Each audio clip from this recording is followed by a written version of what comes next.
Friends, എല്ലാ Arabic ഡിഷിലും ഉപയോഗിക്കാവുന്ന Arabic മസാലൻ്റെ recipe ആയിട്ടാണ് ഞാൻ വന്നത്. ഇത് ഞാൻ എടുത്തിട്ടുള്ളത് ചെറിയ ജീരകം, വലിയ ജീരകം ഒരു ടേബിൾ സ്പൂൺ, ഏലക്ക ഒരു ടേബിൾ സ്പൂൺ, ഉണക്കമുളക് 5 എണ്ണം പീസാക്കിയതാണ്, 2 ടേബിൾ സ്പൂൺ മല്ലി എടുത്തിട്ടുണ്ട്, പിന്നെ ഒരു പീസ് തക്കാരോ എന്ന് പറയും ഇതിന്, പിന്നെ 15 കറാമ്പ്, കറുവപ്പട്ട 3 പീസ്, ഒരു പീസ് ജാതിക്ക, 2 ടേബിൾ സ്പൂൺ കുരുമുളക്, 3 ബേ ലീഫ് പീസാക്കിയിട്ട് എടുക്കണം. ഇത് ഒരു ഉണക്ക് ചെറുനാരങ്ങ, അതിൻ്റെ സീഡൊക്കെ കളഞ്ഞ് എടുക്കണം, അല്ലെങ്കിൽ കയ്പ്പ് വരും.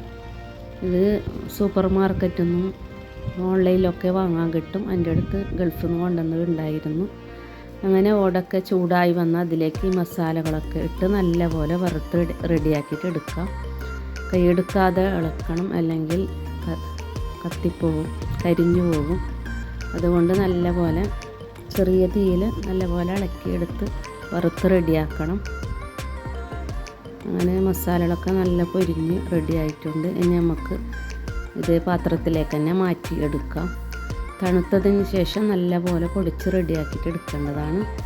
അങ്ങനെ നമുക്ക് കബ്സക്കും മന്തിക്കും ഇത് മജ്ബൂസ് എല്ലാത്തിനും ഉപയോഗിക്കാവുന്ന നല്ലൊരു മസാലകളാണ്.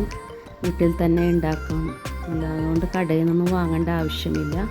അങ്ങനെ ഇതിലിട്ട് നല്ലപോലെ പൊടിച്ച് റെഡിയാക്കിയിട്ട് എടുക്കാം. ഇനി നമുക്കിത് പൊടിച്ചതിന് ശേഷം ഒരു പാത്രത്തിലേക്ക് മാറ്റാം. നല്ല മണമൊക്കെ ഉണ്ട്, എല്ലാവരും ട്രൈ ചെയ്യണം. അങ്ങനെ നമുക്കിതൊരു അളവിലിട്ട് ഫ്രിഡ്ജിൽ സൂക്ഷിക്കേണ്ട പാകത്തിൽ ആക്കിയിട്ട് വെക്കാം.